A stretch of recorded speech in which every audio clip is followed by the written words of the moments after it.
piano teachers have it backwards. We let the talented, consistent, ambitious students just slide by while we obsess over the students that we feel are falling behind.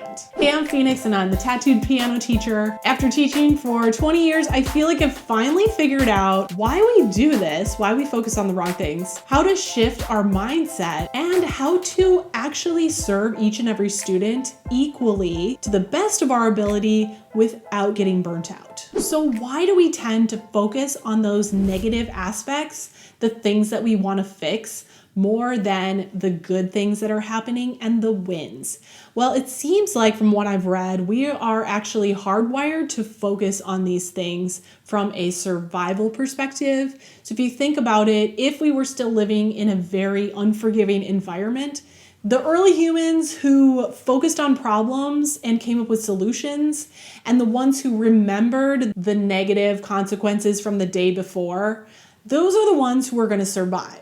So we still have the instinct to automatically focus on negative stimuli more than positive. Now, it's not necessarily a bad thing altogether, and we can use that hyper awareness of things that are happening to our advantage, but we just need a little mindset shift. So let me propose a new mindset. What if we jumped from being problem solvers as piano teachers to creative facilitators? Now that red flag detector is not going away, but we're just going to use it in a little different context in order to become more of a facilitator than a fixer. So what do I mean by red flags? I mean anything that a student does, says, doesn't do, behavioral patterns that set off a little trigger in our brain that says something's wrong, I need to fix it. It could be something really obvious that pops up while a student is playing a song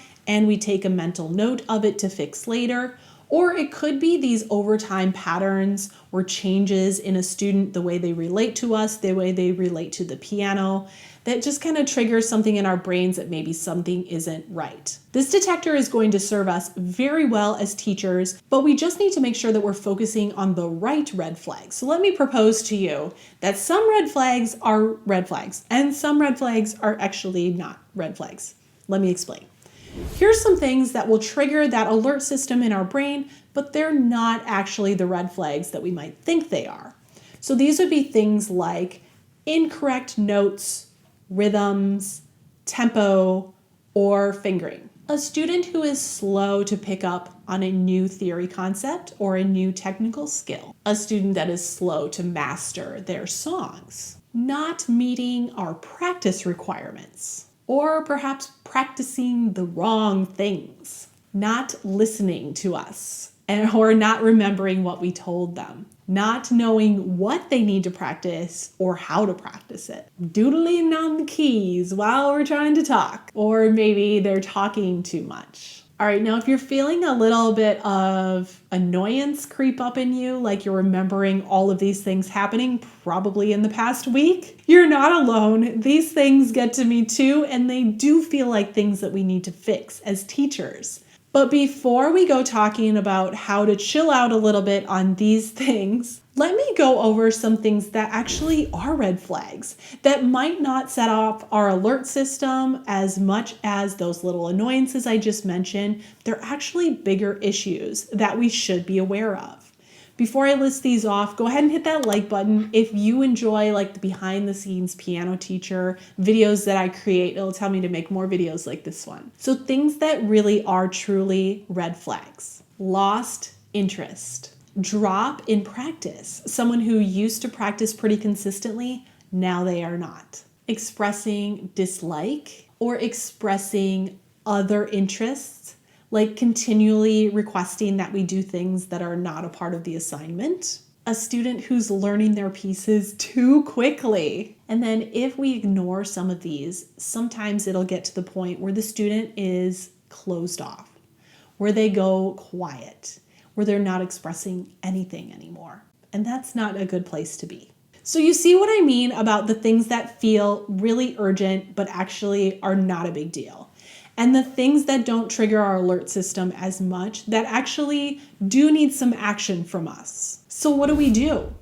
Well, I actually have the most simple solution that helps you with the red flags that aren't actually red flags and the red flags that actually are red flags. And it's one simple question that you just stop and ask yourself. Even if it's in the middle of the lesson, you mentally ask yourself this one magical question that solves 90% of your issues. Okay, here's the question. If your alert system is triggered, ask yourself, how can I facilitate a feeling of, I can't wait to go home and try this in my student right now? Okay? So let me give you an example of how this would work in the context of teaching a student. Let's say little Johnny came in and he has his new song that you just assigned last week, and you know that Johnny has some trouble with learning things at home, so you went over everything with him last week. You showed him how the rhythm sounded. You showed him where to put your hands. You wrote notes on the pages so that he would be able to get it. You helped him with the key signature and everything. Okay, so Johnny's pretty excited to play this new song for you. He sits down with all the enthusiasm in the world and he plays it. And as he's playing it, you notice not a one F sharp is happening. They're all F naturals. His left hand is in the completely wrong place, causing some real noticeable dissonance throughout the piece. And the syncopation is backwards. So red flags are going off left and right, and it's all you can do to not interrupt his performance. He makes it all the way to the end. Like, this kid practiced this thing, okay? But it sounds terrible. So what do? Johnny looks over at you after he finishes the last note and proudly waits for your reaction. You're like, okay, what's that question that Phoenix told me to ask? How can I facilitate a feeling of, I can't wait to go home and try this in my student right now? Okay, so you're like, all right, let me think about this. Johnny definitely practiced this. He practiced this a lot. He seems very enthusiastic about it, so that's good. We're going to go with that positive. He really played the intro with a lot of vigor, even though everything was wrong. He seemed really into it. So how about, okay, now your mouth opens, you go, hey, Johnny, I loved that. You really worked hard on this. The intro is really cool, isn't it? It's very energetic and fast. It's really fun to play. I'm going to hop on my other piano here, and we're going to go back and forth on the intro a little bit. Maybe we can make it even more dramatic by like moving the octave down. We'll play around with it a little bit. He looks really excited, and you know you've got his attention. Now, as soon as you say those words, your brain is going to push back. So expect some mental pushback. Your brain's going to go, well, you got to fix the F sharps. You got to put his left hand in the right spot. I mean, he's going to think that that's where those notes are on the keyboard. You're the worst teacher in the world if you ignore all those mistakes. Nope. You knew. Music first, corrections naturally. Music first, corrections naturally. Okay?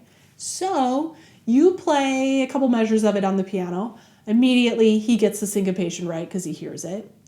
And then along the way, he goes, you know what? I think this is supposed to be an F sharp. Ha, good job. And then maybe somewhere along the way, you're like, you hear how your left hand sounds a little bit different than mine? Is your pinky on an F right now? Oh, no, mine's on a G. Oh, let's move that down to an F. Okay, so you see what I mean? All right, now that's kind of an easy one because those are like the red flags that aren't actually red flags. So everything's going to work itself out. There's nothing going on here. No warnings. Everything's fine. But what if it is one of those bigger red flags? Well, if you've let things slide a little bit with a student and you've kind of lost that connection with them, you've lost them a little bit, it can take a little time to get them back. You still want to ask yourself the same question, but you might have to ask yourself that question several times in a lesson for several weeks to find that connection with them, to get it back. So you might have to experiment with some different things. You might have to go back in your mind to think, okay, when they were expressing themselves, what did they seem interested in? And then you might have to kind of discover it, because if they've lost faith in you, like they're like, the piano lessons aren't fun anymore, then they're past the point of letting you know what they need. So you might have to dig a little bit, but the same question will apply. You just have to work at it a little bit. Okay, I hope that that's helpful. And by the way, I always feel like I am a better writer than I am a talker.